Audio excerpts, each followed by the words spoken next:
Hi friends, இன்றைக்கி நம்ம பாலிட்டியில் அரசியலமைப்பு எப்படி உருவாச்சு, அதாவது நம்மளோட கான்ஸ்டியூஷன் எப்படி உருவாச்சு அப்படிங்கிற ஃபுல் கதையும் எல்லா இம்பார்ட்டன்ட் ஃபேக்டரோடையும் நம்ம வந்து பார்க்க போகிறோம். இது வந்து உங்களுக்கு தமிழ் இங்கிலீஷ் ரெண்டுலேயுமே வந்து இருக்கும். ஓகே, அவங்க பார்க்கலாம். முதல்ல அரசியலமைப்பு, இந்த கான்ஸ்டியூஷன் அப்படிங்கிறது ஒரு நாட்டுக்கு எதுக்காக தேவை? இப்போ ஒரு சின்ன எக்ஸாம்பிள் பார்த்தோம் அப்படின்னா, நம்ம எல்லாருமே ரோட்டில் ஹைவேஸில் வந்து போய்கிட்டு இருக்கோம். ஸோ ரோட்லேயோ ஹைவேஸ்லேயோ எங்கே போனோம் அப்படின்னாலுமே அங்கே ஒரு ரூல்ஸ் வந்து இருக்குது. அப்படி தானே லெஃப்ட் சைடெலாம் நம்ம வந்து போகணும் அப்படிங்கிற மாதிரி. இப்போ இந்த ரூல்ஸ் இல்லை அப்படின்னா என்ன ஆகும்? எல்லாருமே அவங்க இஷ்டத்துக்கு பார்த்தோம் அப்படின்னா வந்து ஒரே ரோட்டில் ஆப்போசிட்டில் வருவாங்க, ஆக்சிடெண்ட் ஆகும், பிரச்சனை வரும். அப்போ வந்து இதெல்லாம் கண்ட்ரோல் பண்ணுற மாதிரி தான் பார்த்தோம் அப்படின்னா ரூல்ஸ்னு ஒன்று இருக்குது. அப்போ ரூல்ஸ்னு ஒன்று இருந்தால் மட்டும்தான் பார்த்தோம் அப்படின்னா எல்லாமே வந்து ஒழுங்காக இருக்கும். நம்மளோட கான்ஸ்டியூஷனும் பார்த்தோம் அப்படின்னா வந்து அதே மாதிரி தான். பிரிட்டிஷ்காரன் வந்து இந்தியா விட்டு போயிட்டான். அடுத்து நம்மளே நம்ம வந்து ஆட்சி பண்ணணும். நம்ம ஆட்சி பண்ணாலுமே பார்த்தோம் அப்படின்னா ஒரு சில சட்டம்லாம் வந்து வேணும். ஒரு நாடு அப்படிங்கிறது இப்படி தான் இருக்கணும், தேர்தல் அப்படின்னா இப்படி தான் வந்து இருக்கணும், ஓட்டு போடுறதுக்கு இந்த தகுதி வந்து வேணும், ஆட்சி பண்ணுறதுக்கு இந்த தகுதி வந்து வேணும், இந்த வயசு வேணும், இந்த மாதிரி எல்லா சட்டமும் தேவை. ஸோ இந்த சட்டம் தான் பார்த்தோம் அப்படின்னா வந்து கான்ஸ்டியூஷன், அரசியலமைப்பு அப்படிங்கிறது. ஒரு நாடு எப்படி இருக்கணும், நாட்டில் ஆட்சி பண்ணுறவங்க எப்படி இருக்கணும், ஸோ வந்து மக்களுக்கு எதெல்லாம் வந்து கிடைக்கணும், அது வந்து எப்படி கிடைக்கணும், இந்த மாதிரி எல்லா ரூல்ஸ் தான் பார்த்தோம் அப்படின்னா நம்ம வந்து கான்ஸ்டியூஷன் அப்படிங்கிறோம். அவ்வளோதான், சிம்பிள். வெள்ளைக்காரன் இந்தியா விட்டு 1947 தான் வந்து போக போகிறான். அதுக்கப்புறம் தான் நம்ம வந்து ஆட்சி பண்ண ஆரம்பிக்க போகிறோம். ஆனால் வந்து அவன் போனதுக்கப்புறம் நமக்கான ரூல்ஸ் எல்லாம் எழுதி சட்டத்தெல்லாம் கொண்டு வந்து கான்ஸ்டியூஷனை உருவாக்கி நம்ம வந்து ஆட்சி பண்ண முடியாது, டைம் ஆயிரும். அதனால் அவன் வந்து 1947 போக போகிறான்னு தெரிஞ்சுட்டு அதுக்கு முந்தின வருஷம் 1946 பார்த்தோம் அப்படின்னா நம்மளோட கான்ஸ்டியூஷனை நம்ம வந்து உருவாக்க ஆரம்பிச்சிட்டோம். கான்ஸ்டியூஷன் அசம்பிளி அப்படிம்பாங்க, அதாவது அரசியல் நிர்ணய சபை. ஸோ நம்ம வந்து கான்ஸ்டியூஷன் அசம்பிளியை செட்டப் பண்ணி அதுபடி தான் பார்த்தோம் அப்படின்னா நம்மளோட அரசியலமைப்பு நம்ம வந்து உருவாக்குதோம். அண்டர் கேபினெட் மிஷன் பிளானு, அதாவது அமைச்சரவை தூதுக்குழு. ஸோ நம்ம வந்து இதுபடி அந்த கேபினெட் மிஷன் பிளான் படி பார்த்தோம் அப்படின்னா நம்மளோட கான்ஸ்டியூஷன் அசம்பிளியை செட்டப் பண்ணி நம்மளோட அரசியலமைப்பு நம்ம வந்து எழுத ஆரம்பிச்சிட்டோம். இதில் பார்த்தோம் அப்படின்னா 389 பேர் வந்து இருக்காங்க. அதில் வந்து சீஃப் கமிஷனர் ப்ராவின்ஸில் வந்து 3 பேர், அதுக்கப்புறம் ப்ராவின்ஸ்லேருந்து பார்த்தோம் அப்படின்னா 292 பேர், பலுச்சிஸ்தானில் ஒருத்தங்க, ஸ்டேட் சார்பாக பார்த்தோம் அப்படின்னா 93 பேர். ஸோ வந்து தமிழ்லேருந்து பார்த்துக்கோங்க. மாகாண முதன்மை ஆணையர்கள் இதுலேருந்து பார்த்தோம் அப்படின்னா 3 பேர், மாகாண பிரதிநிதிகள் இதுலேருந்து பார்த்தோம் அப்படின்னா 292, பலுச்சிஸ்தான் வந்து பார்த்தோம் அப்படின்னா வந்து ஒருத்தங்க, அதுக்கப்புறம் 93 சுதேச அரசுகள். ஸோ இதுலேருந்து பார்த்தோம் அப்படின்னா 93 பேர், மொத்தம் வந்து 389 பேர். இதோட முதல் கூட்டம் பார்த்தோம் அப்படின்னா டிசம்பர் 9 வந்து நடந்திருக்கும். இதோட மூத்த தலைவர், அதாவது ஃபஸ்ட்டு டெம்பரரி பிரசிடெண்ட்டாக யார் இருந்தாங்கன்னு பார்த்தோம் அப்படின்னா doctor Sachchidananda Sinha. So doctor Sachchidananda Sinha பார்த்தோம் அப்படின்னா ஃபஸ்ட்டு டெம்பரரி பிரசிடெண்ட்டாக வந்து இருப்பார். இந்த கான்ஸ்டியூஷன் அப்படிங்கிற இந்த கான்செப்ட் முதல் முறையாக எங்கேருந்து ஆரிஜினேட் ஆச்சுன்னு பார்த்தோம் அப்படின்னா வந்து அமெரிக்காவில், யூஎஸ்ஏலேருந்து. அரசியலமைப்பு நிர்ணய சபையோட டெம்பரரி பிரசிடெண்ட்டாக முதல்ல டாக்டர் சச்சியானந்த சின்ஹா இருந்தார் அப்படின்னோம். அதுக்கப்புறம் பார்த்தோம் அப்படின்னா வந்து ராஜேந்திர பிரசாத், இவர் பார்த்தோம் அப்படின்னா வந்து பிரசிடெண்ட்டாக வந்து ஆயிருப்பார். ஓகே, ஸோ இது போக வந்து துணைத் தலைவராக பார்த்தோம் அப்படின்னா ஹச்சி முகர்ஜியும் விடி கிருஷ்ணமாச்சாரியும் வந்து இருப்பாங்க. மொத்தம் பார்த்தோம் அப்படின்னா வந்து 11 அமர்வு வந்து நடக்கும். அதில் வந்து 2473 திருத்தங்கள், இத்தனை அமெண்ட்மெண்ட் பார்த்தோம் அப்படின்னா வந்து கொண்டு வருவாங்க. அதில் ஒரு சிலர் பார்த்தோம் அப்படின்னா வந்து ஏற்றுக்கிடுவாங்க. அம்பேத்கர் தான் பார்த்தோம் அப்படின்னா இந்திய அரசியலமைப்போட தந்தை எப்படிமோ, அது போக பார்த்தோம் அப்படின்னா வந்து சட்ட வரைவு குழு, டிராஃப்டிங் கமிட்டி இதோட தலைவராகவும் பார்த்தோம் அப்படின்னா வந்து அவர் தான் வந்து இருப்பார். ஸோ வந்து நோட்ஸ் வந்து ரெண்டுலேயுமே நீங்கள் வந்து எடுத்துக்கோங்க. ஸோ தமிழில் வேணுங்க தமிழ்லையும், இங்கிலீஷ் வேணுங்க இங்கிலீஷ்லையும் நீங்கள் வந்து எடுத்துக்கோங்க. ஓகே, இது வரைக்குமான கதை புரிஞ்சுதா? ஒன்றும் இல்லை, சிம்பிள். நம்ம வந்து நமக்கான சட்டத்தை வந்து உருவாக்குதோம். அதை நம்ம வந்து இங்கே பாலிட்டிக்கலாக கான்ஸ்டியூஷன் அரசியலமைப்பு அப்படிங்கும். ஓகே, இப்போ வந்து சிம்பிளாக உங்கள் கிளாஸில் நீங்கள் வந்து ஐவி போக போகிறீங்க, டூர் போக போகிறீங்க. நீங்கள் டூர் போகிறீங்க அப்படின்னாலே வந்து தனித்தனியாக ஆர்கனைஸ் வந்து பண்ணுவீங்க. ஸோ வந்து இப்போ ஃபுட்டெல்லாம் பார்த்துக்கிறதுக்கு ஒருத்தர், இவர் தான் பார்த்தோம் அப்படின்னா ஹெட் அப்படிங்கிற மாதிரி. அதுக்கப்புறம் வந்து இந்த ட்ராவலு டிரான்ஸ்போர்ட்டு இதெல்லாம் அரேஞ்ச் பண்ணுறதுக்கு ஒருத்தர். அதுக்கப்புறம் பார்த்தோம் அப்படின்னா ஒரு கம்பெனிக்கு போக போகிறீங்க அப்படின்னா அந்த கம்பெனியில் பேசுகிறது, என்றைக்கு வாரம், அப்பாயின்மெண்ட் வாங்குறது, இதெல்லாம் வந்து ஒருத்தவங்க வந்து பார்த்துக்கிடுவாங்க. அப்படின்னா ஒரு சின்ன நீங்கள் டூர் போகிறதுக்கே பார்த்தோம் அப்படின்னா ஒரு ஹெட்டு போட வேண்டியது இருக்குது, தனித்தனியாக டீம் பிரிக்க வேண்டியது இருக்குது, அதுக்கப்புறம் ஃபினான்ஸ் பார்த்துக்கிறதுக்கு ஒருத்தவங்க வந்து வைக்க வேண்டியது இருக்குது. இந்த மாதிரி வந்து பண்ணுறீங்க. இதே மாதிரி தான் பார்த்தோம் அப்படின்னா வந்து இங்கே நம்மளோட கான்ஸ்டியூஷன் உருவாக்குறதுக்கு ஒவ்வொருத்துக்கும் பார்த்தோம் அப்படின்னா ஒரு ஹெட் வந்து போடுவாங்க. ஸோ நம்ம கான்ஸ்டியூஷனில் வந்து என்னலாம் இருக்குது, யூனியன், ஸ்டேட் இந்த மாதிரிலாம் வந்து இருக்கும். அப்போ ஒவ்வொரு கமிட்டிக்கும் பார்த்தோம் அப்படின்னா ஒரு ஹெட் வந்து போடுவாங்க. அவங்க பார்த்தோம் அப்படின்னா எல்லா கண்ட்ரோலையும் அவங்க வந்து பார்த்துக்கிடுவாங்க. அவ்வளோதான், சிம்பிள். இப்போ வந்து எல்லாத்தையும் முடிச்சு நம்மளோட கான்ஸ்டியூஷன் வந்து உருவாக்கியாச்சு. நம்ம வந்து எப்போ அதை ஏற்றுக்கிட்டோம் அப்படின்னு பார்த்தோம் அப்படின்னா வந்து நவம்பர் 26, 1949 நம்ம வந்து நம்மளோட அரசியலமைப்பை ஏற்றுக்கிட்டோம். ஆனால் நம்ம வந்து நடைமுறைக்கு கொண்டு வரல. நடைமுறைக்கு நம்ம எப்போ கொண்டு வரோம் அப்படின்னா ஜனவரி 26, 1950. ஸோ அப்போ வந்து ஏன் வந்து நம்ம நவம்பர் மாதமே ஏற்றுக்கிட்டோம், 2 மாதம் கழிச்சு நடைமுறை கொண்டு வரணும்னு பார்த்தோம் அப்படின்னா இதுக்கு பின்னால் ஒரு சின்ன கதை வந்து இருக்குது. 1930, ஸோ 1930 பார்த்தோம் அப்படின்னா இந்திய தேசிய காங்கிரஸ் அப்படின்னு சொல்லி ஒரு கட்சி வந்து இருக்கும். ஸோ அவங்க பார்த்தோம் அப்படின்னா லாகூரில் வந்து ஒரு மாநாடு போட்டிருப்பாங்க. அந்த மாநாடு போட்டு அவங்க வந்து அப்போவுமே நமக்கான சுதந்திரம் கிடச்சிட்டு, முழு சுதந்திரம், அதை வந்து பூர்ண சுவராஜ், பூர்ண சுதந்திரம் கிடச்சிட்டு அப்படிங்கிற மாதிரி அவங்க வந்து அப்போவே பார்த்தோம் அப்படின்னா அதுக்கான அறிக்கை, கோஷம் எல்லாமே வந்து விட்டுருப்பாங்க. ஸோ வந்து அதை ஞாபகப்படுத்துகிற மாதிரி தான் பார்த்தோம் அப்படின்னா நம்ம வந்து நவம்பர் 26 நம்மளோட கான்ஸ்டியூஷன் நம்ம வந்து ஏற்றுக்கிட்டாலும் எப்போ நடைமுறைக்கு கொண்டு வரோம் அப்படின்னா ஜனவரி 26, 1950. இந்த நாளுக்கான காரணம் பார்த்தோம் அப்படின்னா 1930 இதே நாள் ஜனவரி 26 பார்த்தோம் அப்படின்னா லாகூர் மாநாட்டில் நம்ம வந்து நமக்கான பூர்ண சுதந்திரம் கிடச்சிட்டு அப்படிங்கிற மாதிரி நம்ம வந்து அறிவிச்சிருப்போம். ஸோ அதை ஞாபகப்படுத்துகிற மாதிரி தான் பார்த்தோம் அப்படின்னா இதை வந்து வச்சுருக்காங்க. நம்ம அந்த டயத்தில் பார்த்தோம் அப்படின்னா லாகூரில் ராவி நதிக்கரை வந்து இருக்கும். அங்கெல்லாம் நம்ம வந்து கொடி வந்து ஏற்றிருப்போம். ஸோ இதான் இதில் இருக்கக்கூடிய ஒரு சின்ன குட்டி கதை, ஒரு பேக் ஸ்டோரி. நம்மளோட கான்ஸ்டியூஷனை உருவாக்கும் போது அந்த டயத்தில் 1950 பார்த்தோம் அப்படின்னா வந்து முதல்ல 22 பாகங்கள், அதாவது 22 பார்ட். அப்படி நம்மளோட கான்ஸ்டியூஷனில் 22 பார்ட் வந்து இருந்தது. 8 அட்டவணை இருந்துச்சு, 395 சட்ட பிரிவுகள், ஆர்டிக்கல் வந்து இருந்துச்சு. இப்போ இல்லை, இப்போ இது பார்த்தோம் அப்படின்னா வந்து 12 அட்டவணை, 12 ஷெடியூல் வந்து இருக்குது. அட்டவணை அப்படின்னா இங்கிலீஷில் ஷெடியூல். அதே மாதிரி 22 பாகங்கள் அப்படிங்கிறது இப்போ 25 பார்ட்டாக வந்து இருக்குது. இந்த 395 ஆர்டிக்கல் அப்படிங்கிறது இப்போ பார்த்தோம் அப்படின்னா 460க்கு மேலே வந்து இருக்குது. ஓகே, ஸோ இது போக பார்த்தோம் அப்படின்னா பிரேம் பிகாரி நரேன். ஸோ வந்து இந்த பிரேம் பிகாரி நரேன் அப்படிங்கிறது தான் பார்த்தோம் அப்படின்னா நம்மளோட கான்ஸ்டியூஷனை கைப்பட பார்த்தோம் அப்படின்னா எழுதியிருப்பார். ஓகே, ஸோ இவர் வந்து இத்தாலிய பாணியில் பார்த்தோம் அப்படின்னா எழுதியிருப்பார். அவர் வந்து நம்மளோட கான்ஸ்டியூஷனை இந்த மாதிரி வந்து கைப்பட ஃபுல்லாக எழுதுறதுக்கு பார்த்தோம் அப்படின்னா எந்த ஒரு சம்பளம், எந்த ஒரு காசுமே அவர் வந்து வாங்கலை. அதுக்கு பதிலாக பார்த்தோம் அப்படின்னா அந்த கான்ஸ்டியூஷனில் ஒவ்வொரு பக்கத்துலையும் பார்த்தோம் அப்படின்னா அவரோட சைன் அவர் வந்து போட்டுக்கிட்டார், அவரோட பேரை அவர் பார்த்தோம் அப்படின்னா வந்து போட்டுக்கிடுவார். ஸோ சம்பளம் எதுவுமே வந்து வாங்கலை. ஸோ வந்து சம்பளம் முக்கியம், அதோட இதான் பார்த்தோம் அப்படின்னா பெரிய விஷயமா வந்து இருந்திருக்கும். ஸோ இந்த நோட்ஸ் வந்து இங்கிலீஷில் வேணுங்கவங்க இதை வந்து நோட் பண்ணிக்கோங்க. ஓகே, அடுத்தது பார்த்தோம் அப்படின்னா நம்மளோட அரசியலமைப்பில் ஒரு சில சிறப்பான விஷயங்கள்லாம் வந்து இருக்குது. ஓகே, ஸோ இப்போ வந்து நிறைய நாட்டில் பார்த்தோம் அப்படின்னா ஓட்டுரிமை எப்படி கொடுப்பாங்க அப்படின்னா வந்து ஆணாக இருந்தால் வந்து ஓட்டு போடலாம், பெண்ணாக இருந்தால் வந்து ஓட்டு போடக்கூடாது, இல்லை இந்த ஜாதியாக இருந்தால் போடலாம், இந்த மதமாக இருந்தால் போடலாம், இவங்க போடக்கூடாது, அவங்க போடக்கூடாது, இந்த மாதிரி ஒரு சில நாட்டில் பார்த்தோம் அப்படின்னா ஒரு சில ரெஸ்ட்ரிக்ஷன்லாம் வந்து இருக்கும். ஆனால் இந்தியாவில் இந்த மாதிரி பாகுபாடு வந்து கிடையாது.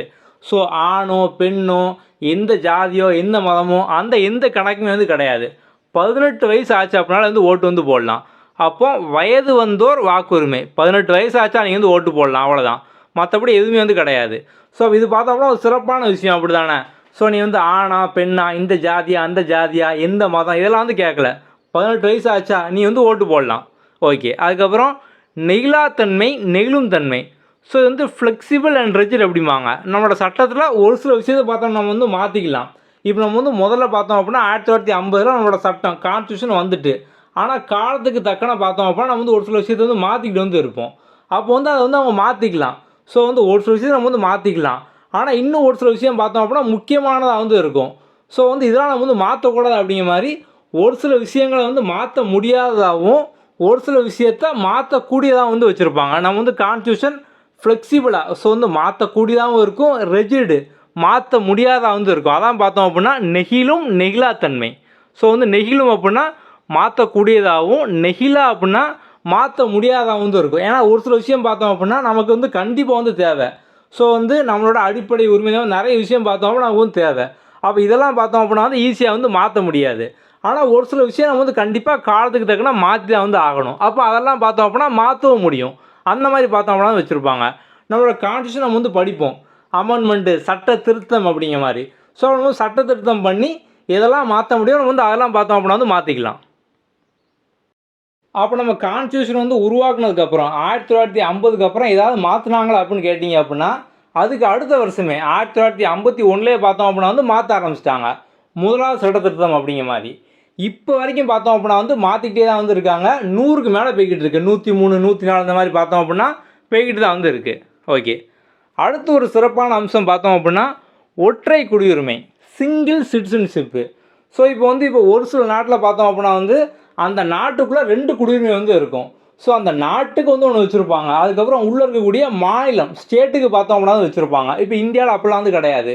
ஸோ இந்தியாவுக்கு ஒரே குடியுரிமை தான், இந்தியன் சிட்டிசன்ஷிப்பு. இப்போ நீங்கள் தமிழ்நாடுக்கு ஒன்று வாங்கணும், கேரளாவுக்கு ஒன்று வாங்கணும், இல்லை அப்படின்னா வந்து வெஸ்ட் பெங்காலுக்கு ஒன்று வாங்கணும், குஜராத்துக்கு ஒன்று வாங்கணும், அந்த மாதிரிலாம் வந்து கிடையாது. ஒற்றை குடியுரிமை. ஓகே. அதுக்கப்புறம் பார்த்தோம் அப்படின்னா சிறுபான்மையினருக்கு சிறப்பு ஏற்பாடுகள். ஸோ வந்து எஸ்சி, எஸ்சி இவங்கெல்லாம் பார்த்தோம் அப்படின்னா வந்து அந்த காலத்தில் ஜாதிய ரீதியாக வந்து ரொம்ப வந்து பாதிக்கப்பட்டிருப்பாங்க. ஸோ இவங்களுக்கான தீண்டாமை இந்த மாதிரி பார்த்தோம்னா நிறைய வந்து நடந்திருக்கும். அப்போ வந்து அவங்க அதிகமாக முன்னேறணும் அப்படிங்கிற மாதிரி பார்த்தோம் அப்படின்னா இவங்களுக்கான சிறப்பான ஏற்பாடுகள், அதாவது ஒரு சில ஸ்பெஷல் ப்ராவின்சஸ், ஒரு சில ஸ்பெஷல் ஸ்கீம் அந்த மாதிரிலாம் பார்த்தோம் அப்படின்னா கொடுத்துருப்பாங்க. ஓகே. அதுக்கப்புறம் பார்த்தோம் அப்படின்னா உலகில் உள்ள எழுதப்பட்ட அனைத்து அரசியலமைப்புகளும் நீளமானது இந்தியாவோடது. அதாவது கான்ஸ்டியூஷன் வேர்ல்ட்லேயே பார்த்தோம் அப்படின்னா மிக நீளமானது. ஸோ வந்து பெரிய கான்ஸ்டியூஷன் பார்த்தோம் அப்படின்னா இந்தியாவோட கான்ஸ்டியூஷன் தான். நிறைய பார்த்தோம் அப்படின்னா அதில் வந்து வச்சுருப்பாங்க. நிறைய ஆர்டிகல், நிறைய சட்டம், பார்ட்டு, ஷெடியூல் இந்த மாதிரி பிரித்து ஸோ உலகத்திலே பெரிய கான்ஸ்டியூஷனாக பார்த்தோம் அப்படின்னா இருக்குது. ஓகே. அதே கதை தான் நம்ம வந்து இங்கிலீஷில் வந்து கொடுத்துருக்கோம். அதை வந்து நோட் பண்ணிக்கோங்க. லென்த்தியஸ்ட் ரிட்டன் கான்ஸ்டியூஷன், எழுதப்பட்ட கான்ஸ்டியூஷனில் மிக நீளமானது இது. ரிஜிடாகவும் இருக்குது, ஃப்ளெக்சிபிளாகவும் வந்து இருக்குது. ஸோ வந்து மாற்றக்கூடியதாகவும் இருக்குது, மாற்ற முடியாத வந்து இருக்குது. ஒற்றை குடியுரிமை, single citizenship. Universal adult franchise, அதாவது 18 வயசு ஆச்சா ஓட்டு போடலாம். ஸோ வயது வந்தோர் வாக்குரிமை.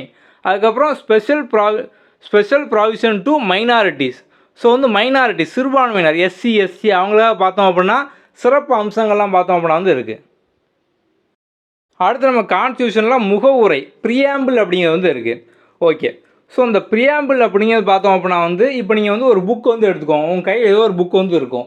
அந்த புக்கை நீங்கள் ஓப்பன் பண்ணிங்க அப்படின்னா முதல்ல வந்து என்ன இருக்கும், ஒரு இண்டெக்ஸ் மாதிரி வந்து கொடுத்துருப்பாங்க. ப்ரிஃபேஸ்னு கொடுத்துருப்பாங்க, இல்லை இண்டெக்ஸ்னு கொடுத்துருப்பாங்க. அந்த புக்கில் வந்து உள்ளே என்ன இருக்கோ அதை பற்றி சிம்பிளாக பார்த்தோம் அப்படின்னா முதல்ல வந்து கொடுத்துருப்பாங்க.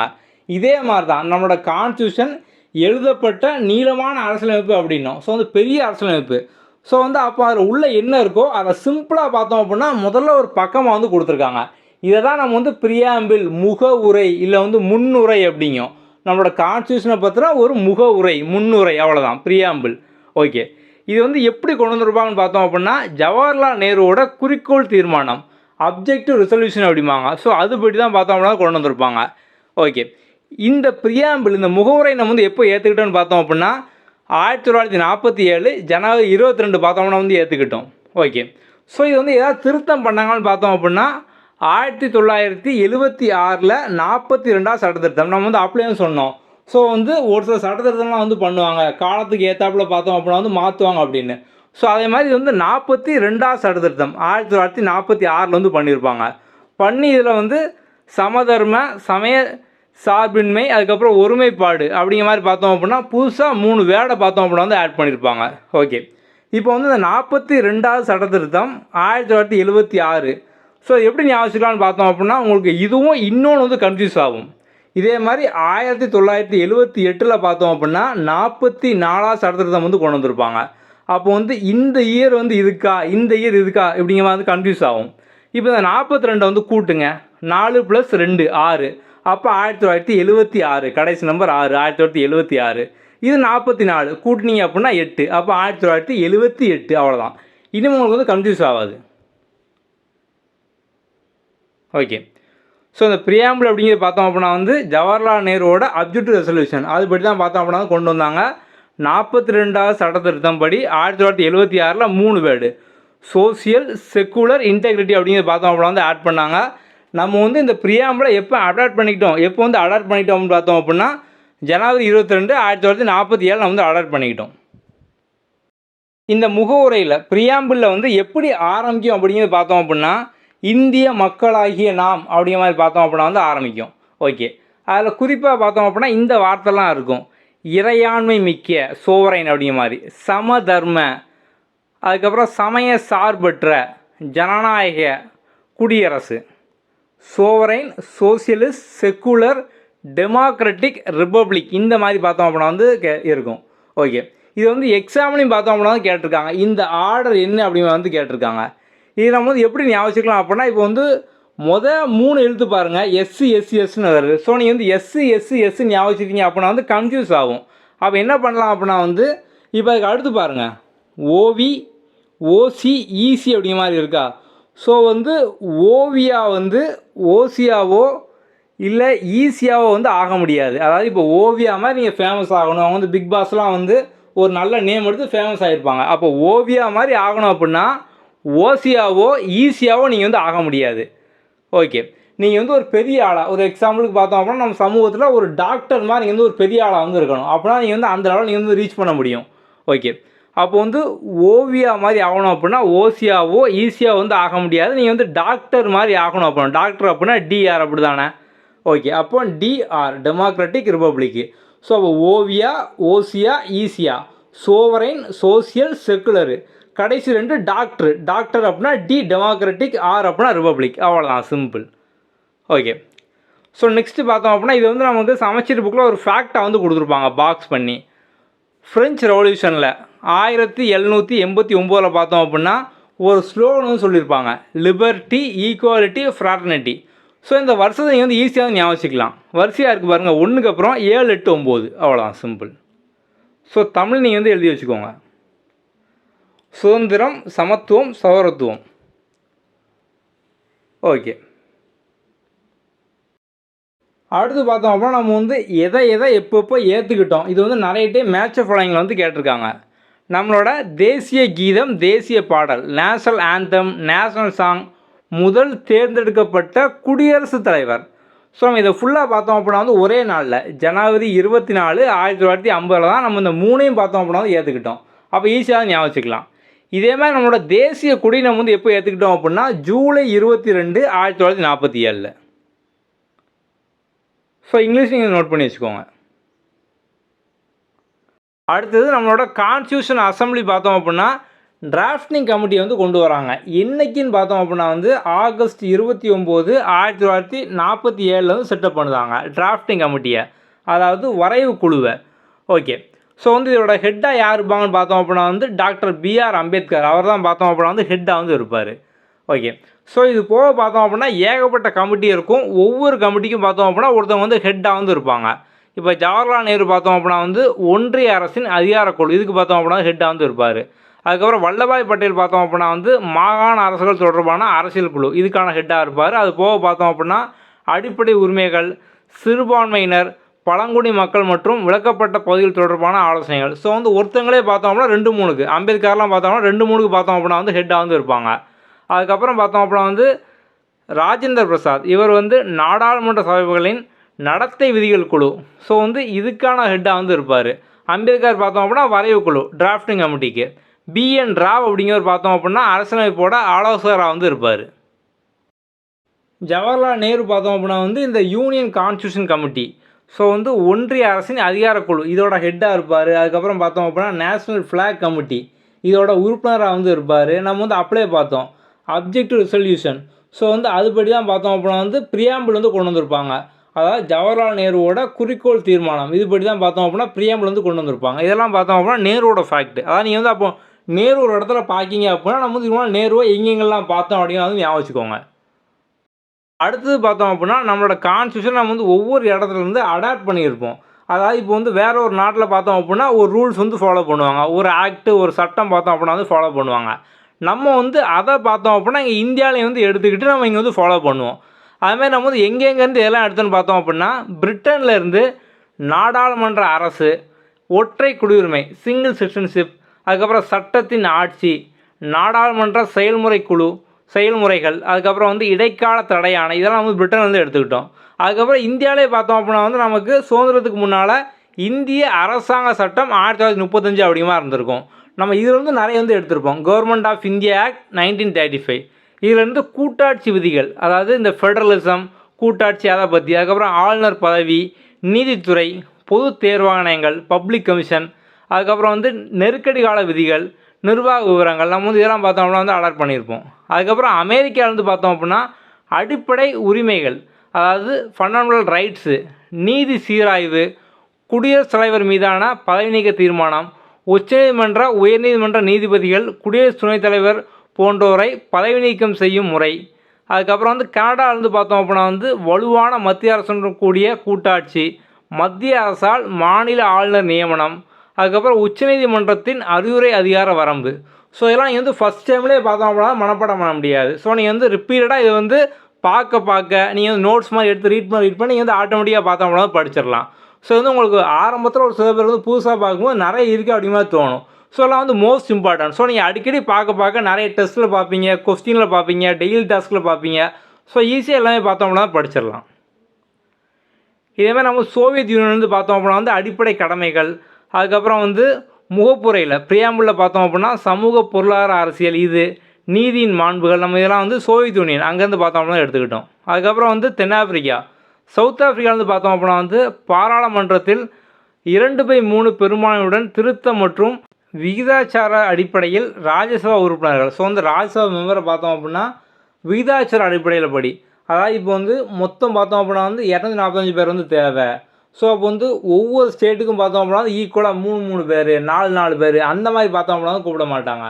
ஸோ வந்து மக்கள் தொகை அடிப்படையில் பார்த்தோம் அப்படின்னா வந்து கூப்பிடுவாங்க. ஸோ அதான் பார்த்தோம் அப்படின்னா விகிதாச்சார அடிப்படையில். அதுக்கப்புறம் ஆஸ்திரேலியாவிலேருந்து பார்த்தோம் அப்படின்னா வந்து வணிகம், பொதுப்பட்டியல், நம்ம இதெல்லாம் வந்து அங்கேருந்து எடுத்தோம். ஜெர்மனிலேருந்து பார்த்தோம் அப்படின்னா நெருக்கடி நிலையில் அடிப்படை உரிமைகள் பறிப்பு. ஸோ வந்து இதை நம்ம ஜெர்மனிலேருந்து எடுத்துக்கிட்டோம். அயர்லாண்ட்லேருந்து பார்த்தோம் அப்படின்னா அரசுக்கு வழிகாட்டு நெறிமுறை, டிபிஎஸ்பி அப்படிமோ, director principle of state policy, இதெல்லாம் வந்து பின்னால் இங்கிலீஷ்லையும் நம்ம வந்து கொடுத்துருக்கோம். ஓகே, இப்போ வந்து இங்கிலீஷில் பார்த்தோம் அப்படின்னா வந்து இந்த கான்ஸ்டியூஷன் அப்படிங்கிற ஐடியாவை எம்என் ராய் அப்படிங்கிறதான் பார்த்தோம் அப்படின்னா கொண்டு வந்திருப்பார். இப்போ இந்த டிராஃப்டிங் கமிட்டியோட ஹெட் பார்த்தோம் அப்படின்னா டாக்டர் பிஆர் அம்பேத்கர்.